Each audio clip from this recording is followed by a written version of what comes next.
Selamat malam, perkenalkan nama lengkap saya Leonardus Kevin Bajogo. Kali ini saya akan membagikan atau sharing sebuah materi, yaitu dari berbagai materi, yaitu di sini saya akan menjelaskan sedikit tentang bagaimana itu, apa itu dropship, apa itu reseller, apa itu online shop, marketplace dengan e-commerce. Di berbagai materi tersebut ada sedikit penjelasan perbedaannya, cara pengerjaannya, keuntungannya, kerugiannya, dengan pembahasan sedikit yang dari saya memberikan penjelasan sedikit dari saya pada sekarang saat ini. Mungkin atau ada salah kurangnya mohon dipahami saja dulu. Oke, baik. Di sini materi yang pertama yang saya akan jelaskan yaitu apa itu dropship. Apa itu dropship? Yaitu adalah sistem di mana kamu meminta seller atau biasa disebut atau biasa dikenal di kalangan masyarakat yaitu supplier, kamu untuk mengirimkan barang atau orderan ke customer kamu dengan mencantumkan nama kamu, alamat, nomor HP kamu yang sering kamu pakai atau aktif, atau toko sebagai tempat pihak pengirim. Jika kalau dropshipper berarti atau pelaku, orang yang melakukan sistem dropship itu sendiri. Nah, di dropship itu sendiri ada keuntungan dengan kerugiannya. Yang pertama, apa itu keuntungan dari dropship? Yang pertama, mudah dan tidak report karena tidak cukup memajang foto produk-produk yang supplier kita jual di Facebook misalnya, Twitter, dengan sebagainya. Terus poin yang kedua, kamu tidak perlu stok barang lagi karena stok sepenuhnya sudah mencakupi pada supplier kamu. Jika tidak perlu takut lagi kalau barang yang kamu stok atau yang kamu jual nanti tidak laku. Poin yang ketiga, kamu tidak perlu repot-repot untuk mengemas atau biasa disebut dengan packing dan kirim barang ke jasa ekspedisi pengiriman karena sepenuhnya akan dilakukan oleh supplier kamu. Dengan poin yang keempat, hemat tenaga dan waktu jika kamu bisa konsentrasi dan mencurahkan semua perhatian kamu pada pemasaran produk yang kamu jual, itu sehingga bisa membantu kamu dengan barang-barang produk kamu bisa terjual dengan lebih cepat. Apa syarat untuk menjadi dropship? Yang pertama, cukup punya nomor handphone yang selalu aktif ataupun WhatsApp jika ada. Yang kedua, harus mempunyai rekening bank. Rekening bank tersebut sesuai dengan yang teman-teman sekalian punya. Contohnya Bank BRI, Bank BNI, dan sebagainya. Perbedaan reseller dan dropship. Yaitu reseller adalah seseorang yang menjualkan kembali barang yang sudah dibeli kepada end user. Jadi reseller akan mencari dan membeli barang dari grosir untuk distributor yang bisa mensuplai produk untuknya, kemudian menyetoknya, lalu menjualnya dengan harga lebih tinggi dan dari harga beli yang dia dapatkan. Kemudian, keuntungan menjadi reseller. Keuntungan menjadi reseller ada 3 poin. Poin yang pertama yaitu bisa mengelola stok dan melakukan audit terhadap ketersediaan barang yang dia jualnya. Yang kedua, bisa menentukan harga jual sesuai keinginan. Yang ketiga, menawarkan barang dropshipper. Ini adalah pilihan profesi penjual yang menyediakan produk tanpa harus menyetok juga untuk direpotkan sebagai pelayan terhadap konsumen.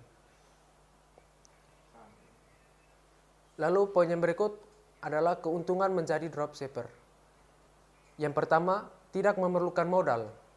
Yang kedua, tidak perlu menyetor barang. Yang ketiga, tidak dibingungkan dengan proses packing ataupun pengiriman barang. Lalu, bagaimana dropshipper bekerja? Cara kerja dropshipper adalah jika penjual mendapatkan order, maka penjual akan meneruskan pesanannya ke distributor atau biasa disebut dengan supplier. Lalu supplier akan mengirim barang tersebut atas nama penjual. Jadi seolah-olah penjual tersebut memiliki toko pribadi dan stok barang yang lengkap.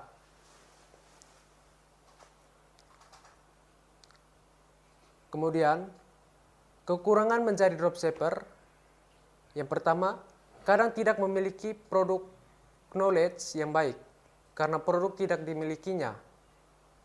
Yang kedua, promosi secara langsung kurang efektif karena tidak memiliki produk fisiknya. Nah, setelah sekian banyak kekurangan dengan kelebihan yang saya jelaskan tersebut, di sini reseller biasa melakukan pembelian dengan jumlah banyak, sedangkan dropship tidak bergantung permintaan customer.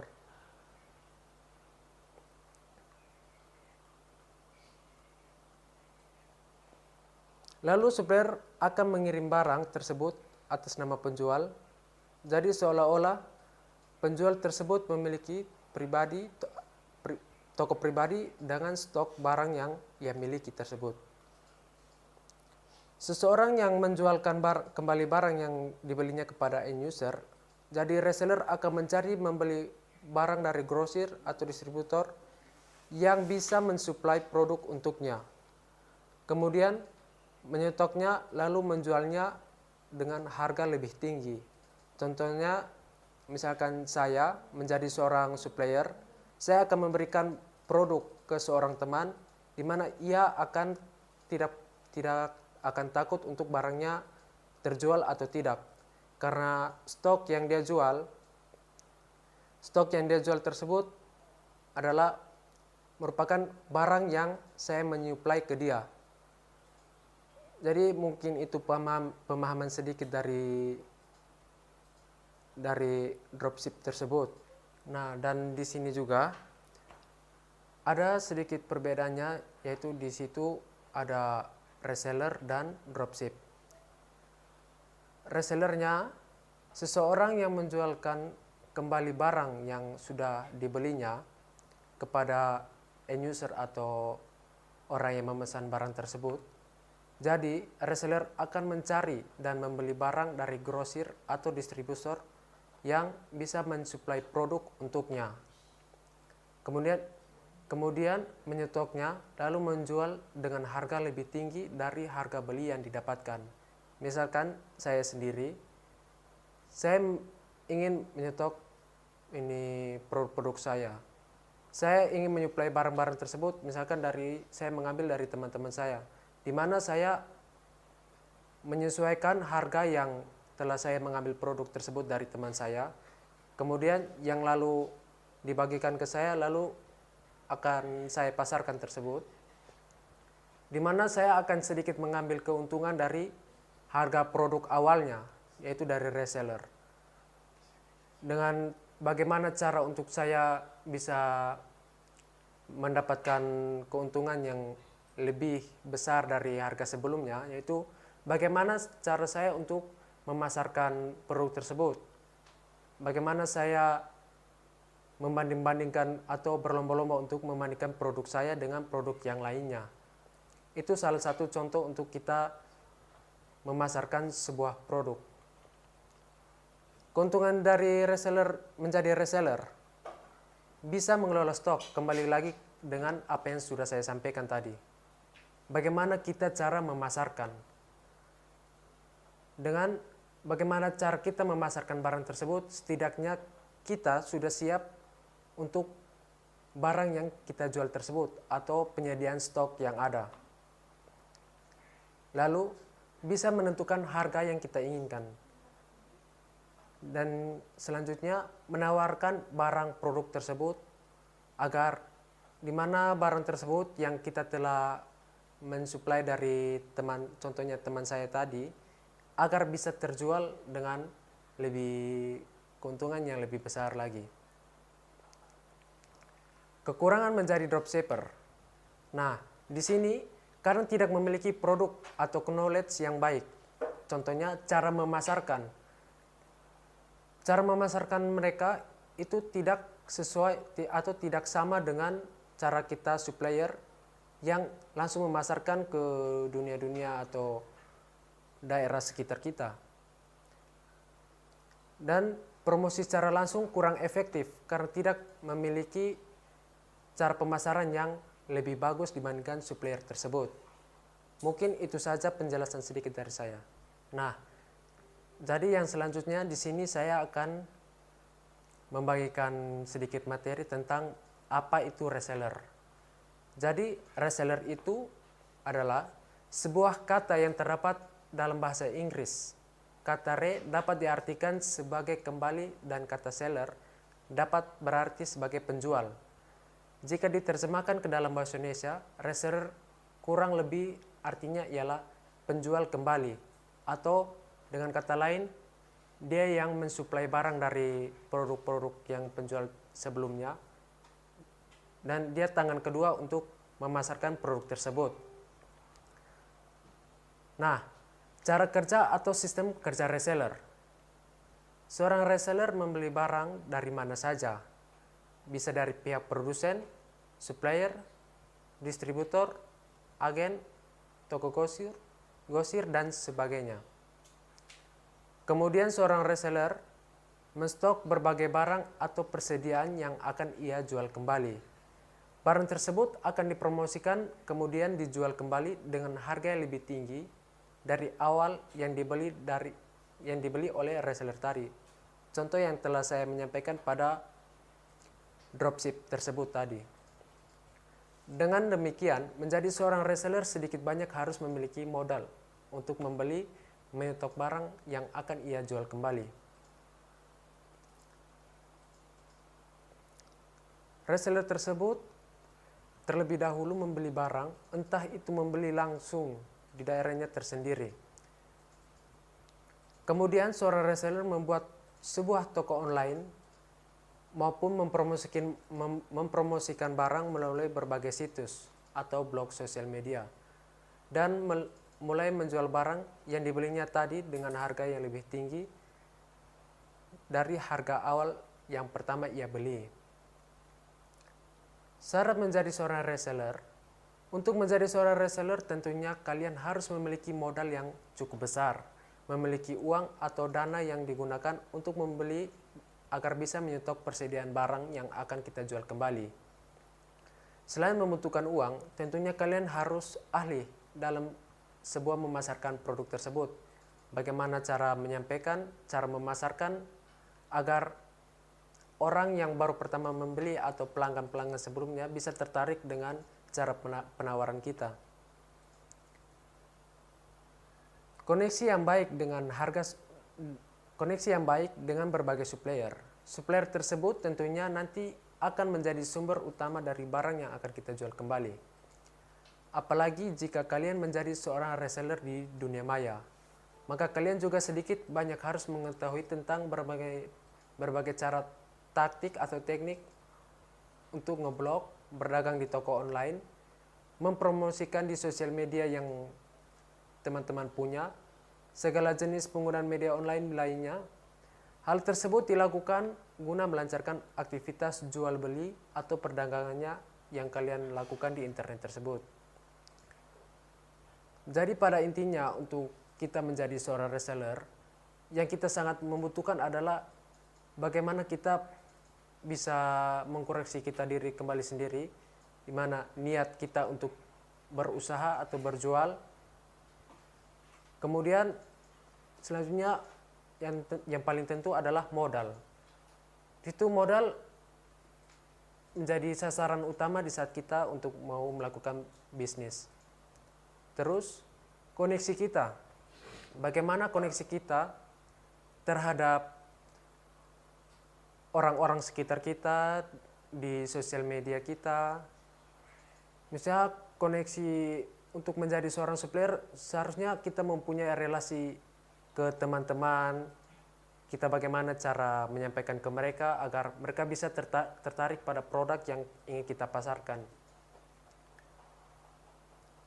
Kemudian doa. Doa adalah salah satu cara yang ampuh untuk bagi kita semua, bahkan menjadi seorang reseller, apapun itu kegiatan yang kita ingin lakukan, semuanya harus diawali dengan doa. Karena tiada orang yang sukses tanpa doa. Contoh kegiatan reseller yaitu sangatlah mudah.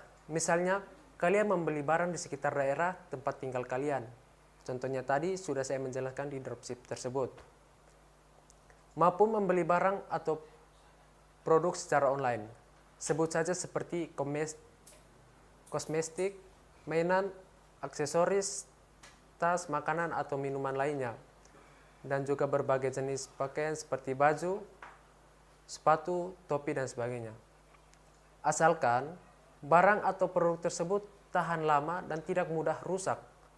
Atau dengan kata lain, barang tersebut bisa bertahan lama yaitu awet. Kemudian kalian menjual ulang barang tersebut dengan harga yang sedikit lebih tinggi.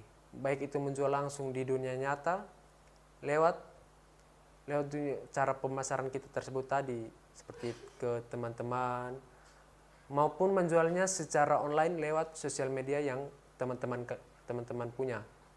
Maka itulah apa yang disebut menjadi sebagai reseller.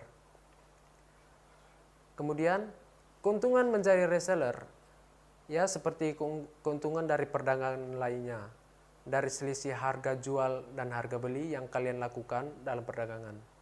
Maka kalian akan mendapatkan keuntungan dari setiap penjualan barang atau produk yang kalian jual kembali. Kerugian menjadi reseller. Nah, ini salah satu poin penting yang kita harus mengetahui sebelum kita lanjut ke dunia bisnis online. Kerugian menjadi seorang reseller sama saja seperti aktivitas perdagangan lainnya, seperti pedagang kaki lima lainnya, atau dan sebagainya. Bisa karena tidak, lakunya barang bisa juga karena menurunnya kualitas barang, rusaknya barang atau produk, dan berbagai faktor lainnya. Tentunya hal tersebut dapat mengakibatkan kerugian secara mental, fisik maupun materi bagi seorang penjual atau reseller.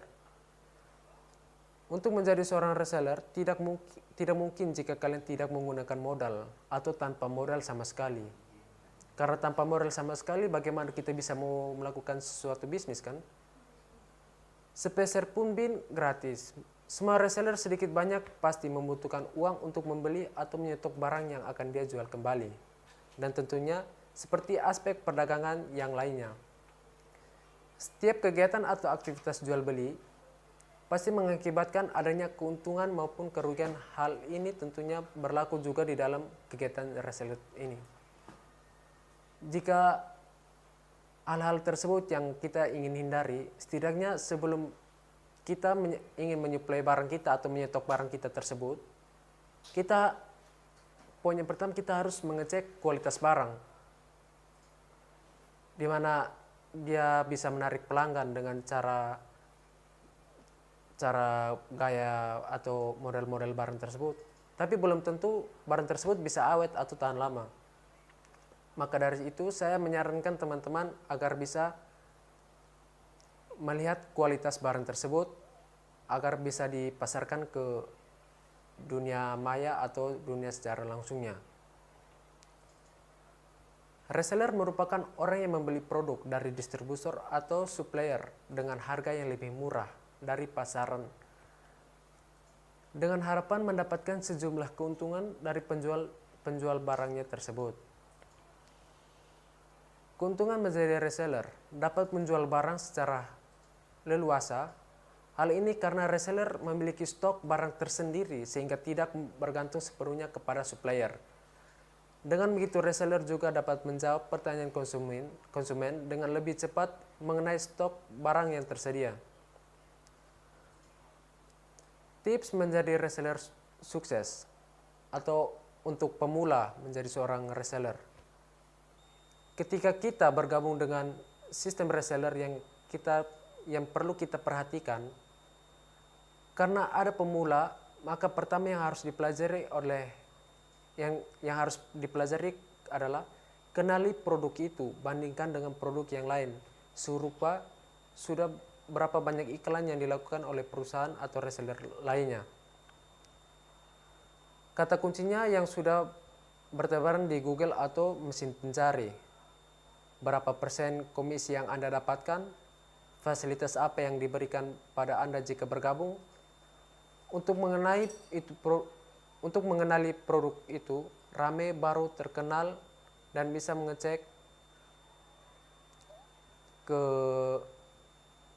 customer lainnya. Mungkin itu sedikit penjelasan saya dari reseller. Oke, baik, sedikit penjelasan sedikit tentang materi yang saya bawakan tentang reseller tadi. Sekarang selanjutnya ke online shop. Apa itu online shop? Online shop atau bisnis online ini bukan lagi menjadi sesuatu yang asing bagi masyarakat Indonesia, baik yang dalam kesehariannya menggunakan internet ataupun tidak sama sekali. Adapun definisi online shop adalah suatu proses pembelian barang atau jasa dari mereka yang menjual atau jasa melalui internet di mana antara penjual dan pembeli tidak pernah bertemu atau melakukan kontak secara fisik, yang dimana barang yang diperjualbelikan ditawarkan melalui display dengan gambar yang ada di suatu website atau tokonya. Contohnya seperti barang yang saya pasarkan yang tidak booming lagi sekarang seperti marketplace di Facebook. Di situ kita bisa melihat bagaimana bentuk barang tersebut dengan jenis, warna. Itu adalah salah satu proses cara jual beli yang tidak secara fisik atau melakukan jual beli barang secara bertemu atau berpapasan langsung wajah. Setelahnya pembeli dapat membeli barang yang diinginkan untuk kemudian melakukan pembayaran kepada penjual melalui rekening bank yang bersangkutan. Setelah proses pembayaran diterima, kemudian penjual akan mengirim barang pesanan pembeli ke alamat tujuan. Jadi, setiap kita ingin melakukan proses pembelian, setidaknya dari sang penjual ingin meminta sebuah biodata dari pembeli, yaitu yang berisikan nama, alamat, nomor handphone, atau nomor WhatsApp yang aktif. Sehingga sang penjual bisa melakukan komunikasi atau melakukan transaksi secara mudah. Pengoperasian online shop.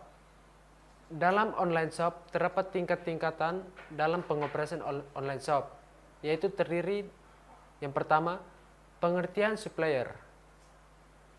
Supplier adalah pihak yang menyediakan atau menyalurkan dan memasarkan suatu produk tertentu, yaitu di mananya supplier itu mereka yang selalu menyediakan sebuah stok barang yang akan dipasarkan atau dijualkan. Poin yang kedua yaitu pengertian dari reseller. Reseller adalah orang atau pihak yang menjual kembali produk lain atau supplier di mana reseller ini berdiri sendiri atau bukan merupakan pegawai dari si supplier. Contohnya, saya mengambil produk dari teman saya. Teman saya sebelumnya dia telah melakukan jual beli online, tapi dipasarkan melalui dunia maya saja. Sedangkan dari reseller ini tersebut, saya mengambil barang dari teman saya, yang dimana saya akan mengambil barang tersebut dan saya akan menjual kembali, yaitu mengambil keuntungan dari harga produk sebelumnya.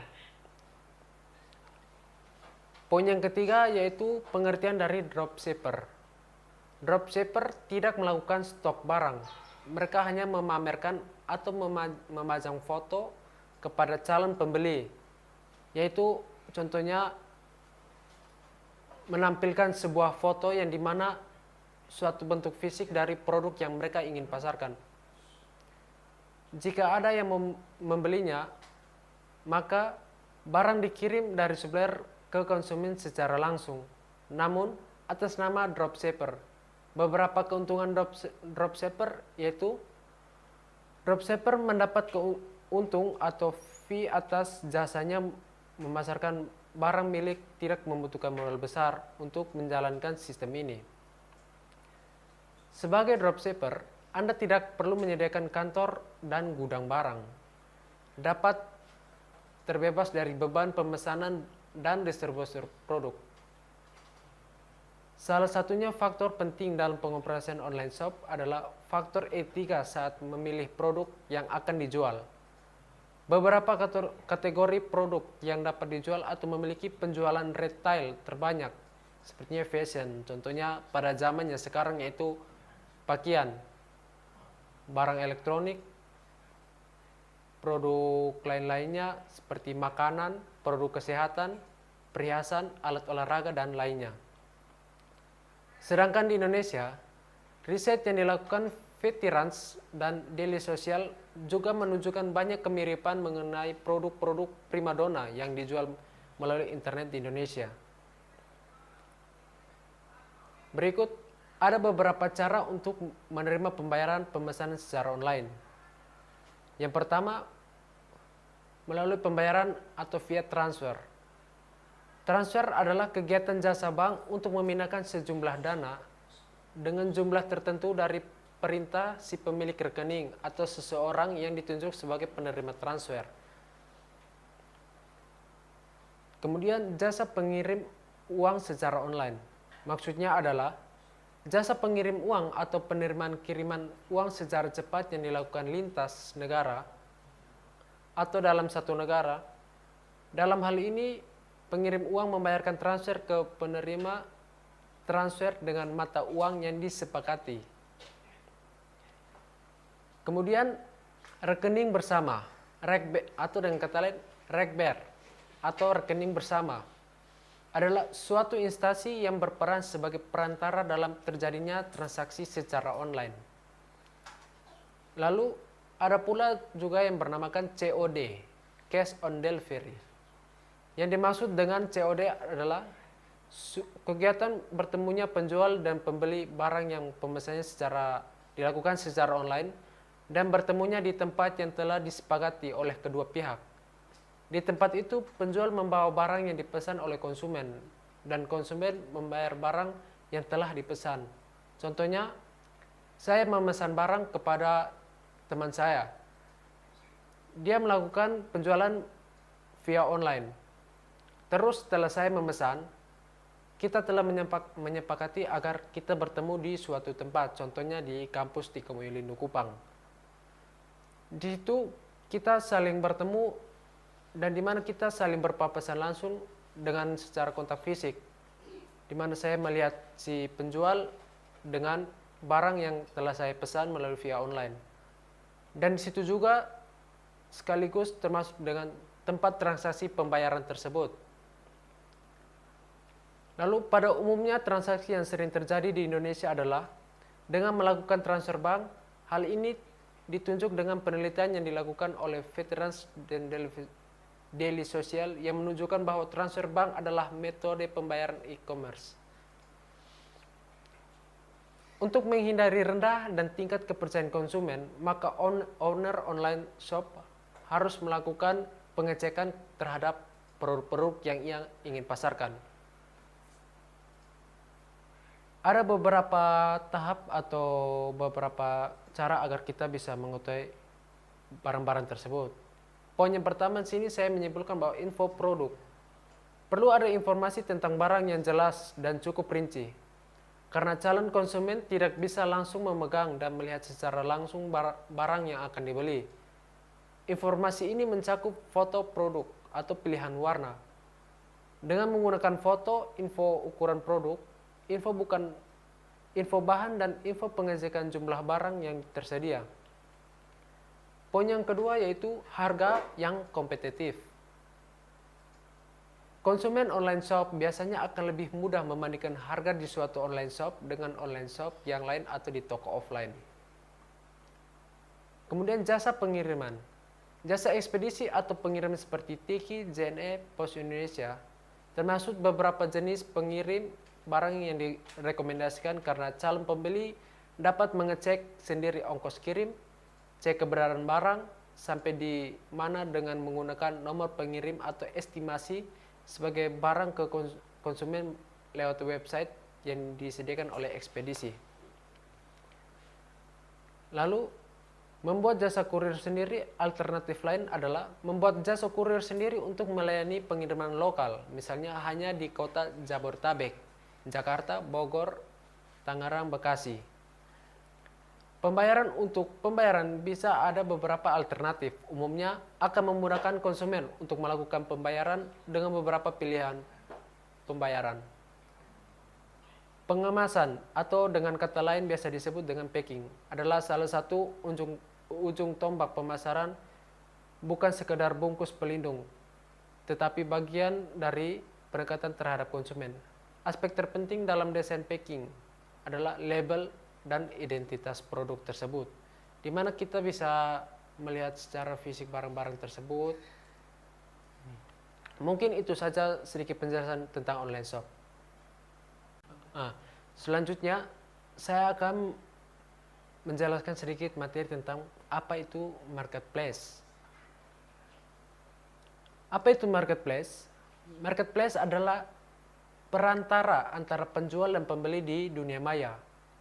Situs marketplace bertindak sebagai pihak ketiga atau pihak di antara si penjual dengan si pembeli dalam transaksi online dengan menyediakan tempat berjualan dan fasilitas pembayaran. Bisa dikatakan marketplace adalah department store online. Jenis-jenis marketplace pada umumnya terdapat dua jenis kerja sama di situs marketplace Indonesia, yaitu marketplace murni dan konsiansi. Nah, yang pertama saya akan menjelaskan tentang marketplace murni, yaitu kerjasama marketplace murni adalah ketika situs marketplace hanya menyediakan lapak untuk berjualan dan fasilitas pembayaran. Penjual yang melakukan kerjasama marketplace diberikan keluasan lebih banyak dibandingkan kerjasama konsiansi. Penjual berkewajiban untuk menyediakan deskripsi dan foto produk secara mandiri. Selain itu, penjual juga dapat menerima penawaran harga dari pembeli. Jika sebelum melakukan pembayaran, pembeli dapat melakukan penawaran harga kepada penjual.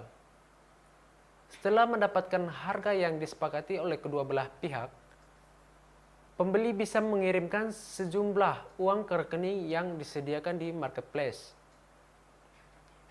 Contoh marketplace di Indonesia yang populer dengan jenis kerjasama pertama adalah Tokopedia, Bukalapak, dan Blibli.com. Beberapa contoh marketplace di luar negara yang paling populer di Indonesia adalah Shopee, Lazada, dan lain-lain. Terus poin yang kedua, di sini saya akan menjelaskan tentang marketplace konsiansi. Apa itu marketplace konsiansi? Yaitu jenis kerjasama yang kedua adalah konsiansi, atau istilah mudahnya adalah titip barang. Jika penjual melakukan kerjasama konsiansi dengan situs marketplace, ia hanya perlu menyediakan produk dan detail informasi ke pihak marketplace. Salah satu contoh marketplace yang menyediakan kerjasama konsiansi adalah Zalora. Contoh marketplace lain yang menggunakan jenis kerjasama ini adalah Beribenka. Pihak situs marketplace akan mengurus penjual dari foto produk, gudang, pengirim barang, hingga fasilitas pembayaran atau fasilitas transaksi. Berbeda dari jenis kerjasama sebelumnya, di jenis kerjasama ini pembeli tidak dapat melakukan penawaran harga karena semua alur transaksi ditangani oleh situs marketplace langsung itu sendiri. Perbedaan mendasarnya terletak pada tanggung jawab antara penjual dan alurnya transaksi. Alur transaksi di marketplace terjadi langsung antara penjual dan pembeli, sedangkan kerjasama konsiansi semua alur transaksi langsung ditangani oleh situs marketplace itu sendiri. Sedikit ada contoh marketplace terbesar di Indonesia, itu persaingan marketplace di Indonesia semakin ketat, terutama pada zaman yang sekarang, di mana para kaum milenial melakukan sesuatu hal secara sosial media atau mengetahui tentang info-info mengenai perkembangannya zaman. Pemain-pemain baru dan lama perlu bersaing untuk merebut konsumen Indonesia. 5 besar marketplace di bawah ini semuanya termasuk dalam jenis marketplace murni karena jangkauan pasarnya lebih banyak dan beragam. Yang pertama di sini terdapat Tokopedia. Tokopedia adalah marketplace yang didirikan oleh William Tanuwijaya pada Februari 2009. Di usia ke-10-nya, Tokopedia berhasil mendapatkan predikat marketplace terbesar di Indonesia dengan jumlah kunjungan per bulan mencapai 130.200.900. Tidak hanya itu, Tokopedia juga termasuk menjadi salah satu startup unicorn Indonesia. Artinya, valuasi marketplace ini sudah mencapai lebih dari $1 miliar Amerika. Terus, marketplace yang kedua yaitu Bukalapak. Di posisi kedua ada Bukalapak yang juga menyandang atau gelar startup unicorn seperti Tokopedia. Bukalapak adalah marketplace yang didirikan oleh Ahmad Zaki pada tahun 2010 di Bandung, Jawa Barat. Marketplace ini berhasil mengumpulkan 115.256.600 pengunjung per bulan pada awal tahun 2019. Terus marketplace yang ketiga yaitu terdapat Shopee. Shopee adalah marketplace asal Singapura yang sejak 2015 mulai mengekspansi pasar Asia Tenggara, termasuk di dunia perbankan atau dunia jual beli online. Setelah 4 tahun sejak ekspansi, Shopee berhasil menjadi marketplace terbesar ketiga di Indonesia. Kunjungan bulan Shopee hingga mencapai sekitar 74.995.300. Marketplace yang berada di bawah CYA, grup ini mampu merebut perhatian konsumen Indonesia dengan kampanye-kampanye kreatifnya yang melibatkan selebritas internasional seperti Blackpink. Terus kemudian ada juga Lazada. Lazada sepertinya mulai kesulitan menghadapi persaingan dengan marketplace lainnya. Pada awal tahun 2018, Lazada adalah marketplace yang dengan pengunjungnya terbanyak. Hanya sayangnya pada tahun 2019, Lazada hanya mampu menduduki peringkat keempat dengan jumlah pengunjungnya sebanyak 54.044.500-nya per bulan. Terus yang terakhir yaitu marketplace Blibli. Blibli adalah marketplace hasil buatan PT Global Digital Niaga, anak perusahaan dari Jerman. Marketplace ini berhasil menduduki peringkat kelima dengan jumlah pengunjung sebesar 32.359.200 per bulan. Nah, setelah saya menyampaikan ada 5 situs website marketplace tersebut, di sini saya akan membedakan apa sih yang membedanya antara marketplace dengan online shop tersebut. Nah, marketplace adalah, mungkin Anda juga sering mendengar istilah online shop atau toko online. Jawabannya adalah bukan. Marketplace dan online shop adalah dua platform yang berbeda. Perbedaan utamanya terletak dari perantara. Marketplace adalah perantara yang menghubungkan para penjual dan pembeli. Di sisi lain, online shop atau toko online tidak memerlukan perantara. Penjual langsung menjual produknya di platform mandiri kepada pembeli. Jika tidak ada perantara sama sekali, berjualan melalui online shop atau toko online menuntut Anda untuk lebih mandiri. Anda perlu membuat website, mengelola pemasaran melalui media sosial, dan langsung berurusan depan konsumen. Walaupun begitu, dengan mengelola website toko online sendiri memiliki keuntungan lebih banyak dibanding hanya berjualan melalui marketplace. Terlebih lagi jika Anda sudah mempunyai merek produk tersendiri atau menciptakan sebuah produk lokal tersendiri atas bernamakan brand kita sendiri. Beberapa contoh merek yang sukses membangun online shop sendiri adalah Brodeo Erigo Store, Bukupedia, Babyzania, dan Rabbinya. Mungkin itu saja sedikit penjelasan saya mengenai tentang marketplace itu. Selanjutnya, saya akan menjelaskan sedikit tentang e-commerce. Yaitu pengertian e-commerce atau dengan kata lain e-commerce yaitu perdagangan elektronik. Secara umum, pengertian e-commerce atau perdagangan elektronik adalah kegiatan jual beli barang atau jasa transmisi dana atau data melalui jaringan elektronik, terutama internet, atau yang biasa disering disebut dengan sosial media. Dengan perkembangan teknologi informasi yang sekarang atau software sekarang, hal ini membuat transaksi konvensional menjadi mungkin untuk dilakukan secara elektronik saja. Website digunakan sebagai pengganti toko offline. Jadi kita tidak perlu ribet ke sana kemari untuk langsung mengecek barang tersebut. Apalagi kan sekarang zamannya sudah canggih. Zamannya kita anak kaum milenial sosial media. Sehingga kita bisa melakukan transaksi jual beli barang menggunakan internet atau sosial media yang kita punya. Dengan hal ini membuat transaksi konvensional menjadi mungkin untuk dilakukan secara elektronik. Website digunakan sebagai pengganti toko offline. Website e-commerce mencakup berbagai fungsi seperti etalase produk, pemesanan online, dan investirisasi stok untuk menjalankan fungsi utama sebagai e-commerce.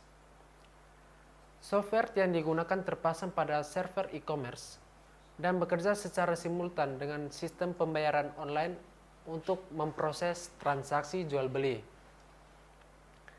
Secara umum, e-commerce artinya melakukan bisnis melalui jaringan yang saling terhubung atau Internet Connect Networks atau internet untuk semakin memahami mengenai e-commerce. Setelah saya menjelaskan sedikit pengertian tentang apa itu e-commerce,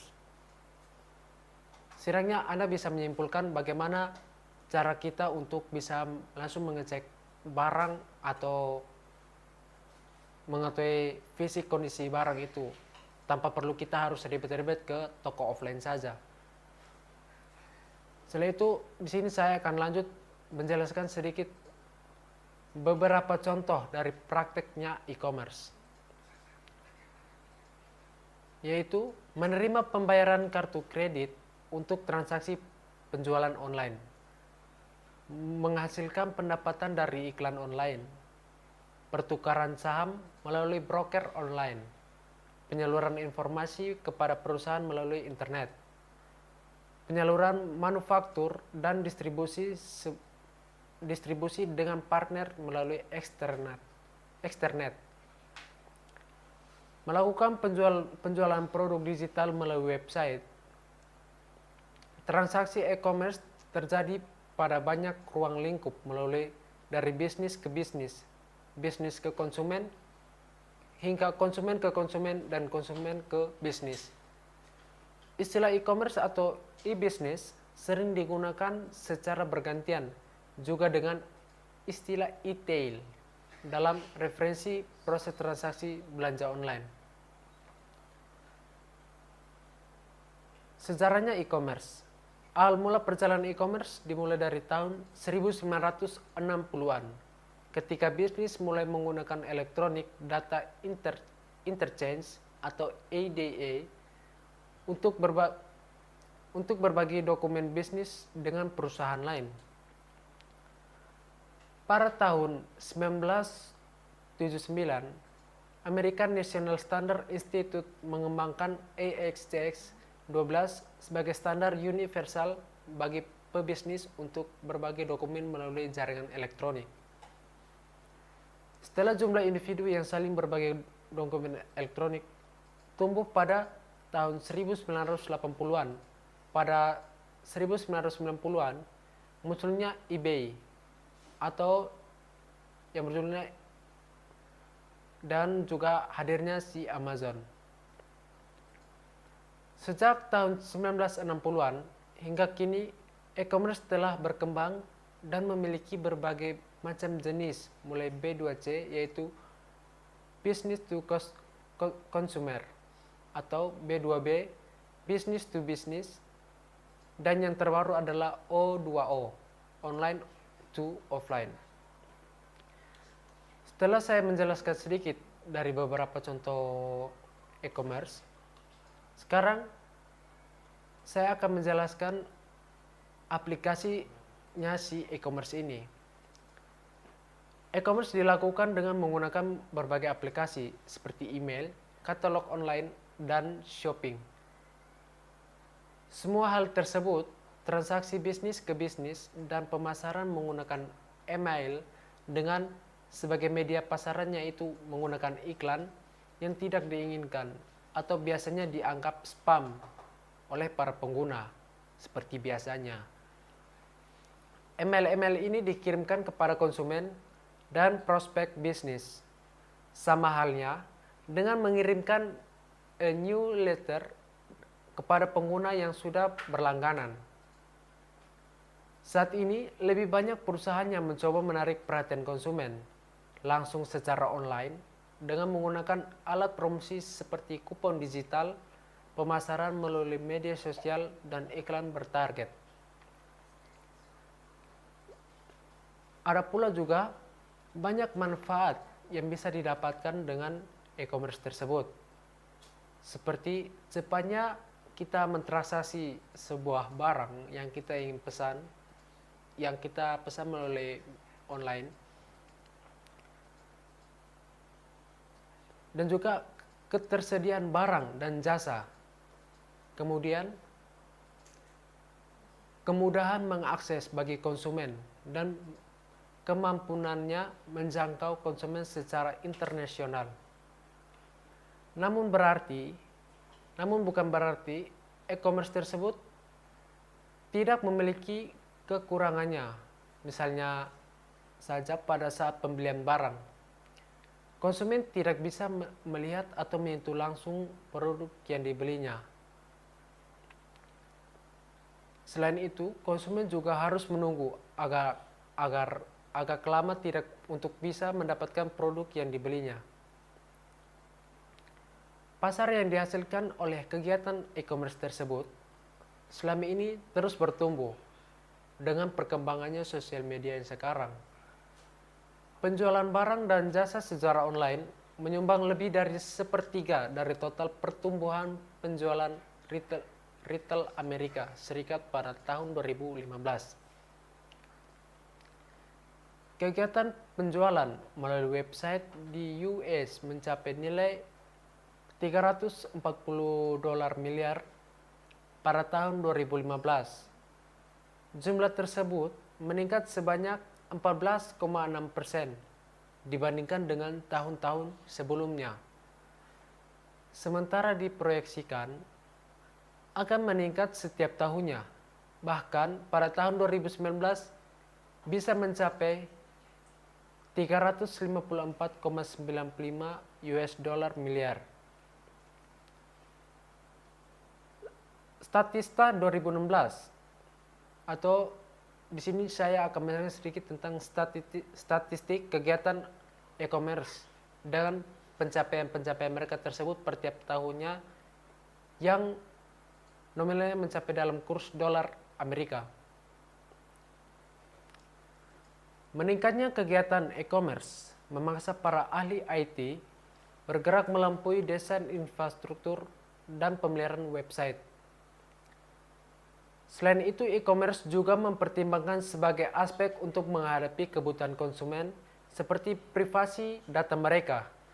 Ketika mengembangkan sistem IT dan aplikasi e-commerce, tata kelola data yang terkait dengan peraturan yang harus dilakukan. Ada juga pentingnya untuk payment gateway untuk bisnis atau peraturan pemerintah yang mengatur e-commerce. Untuk menjamin keamanan, atau biasa dikata lain dengan privasi dan efektivitas e-commerce, banyak hal yang harus dilakukan pebisnis untuk mengotentikasi transaksi bisnis, mengontrol akses ke sumber daya, mengens- meng- mengenkripsi komunikasi dan menerapkan teknologi keamanan seperti SSL, Secure Socket Layers. Mungkin sedikit itu saja materi yang saya jelaskan tentang e-commerce tersebut. Oke, baik. Sedikit dari penjelasan materi-materi yang telah saya sampaikan, yaitu ada di mana dropship. Dropship tersebut adalah satu kegiatan yang kita menyuplai barang, tapi kita menyuplaikannya ke reseller. Terus, sedangkan reseller adalah dia yang ingin menjual belikan kembali barang yang diambilkan dari dropship tersebut. Terus poin yang ketiga itu online shop. Online shop tersebut dia hanya memajangkan sebuah gambar pada situs atau sosial media tersebut yang ingin dia pasarkan. Terus yang kelima yaitu marketplace. Marketplace tersebut adalah suatu website atau aplikasi yang ingin menampilkan atau memperlakukan jual beli barangnya. Terus e-commerce tersebut adalah suatu website yang telah mendukung untuk dalam situs penjual beli online. Mungkin atau lebih kurangnya sedikit penjelasan materi saya. Sekian dan terima kasih.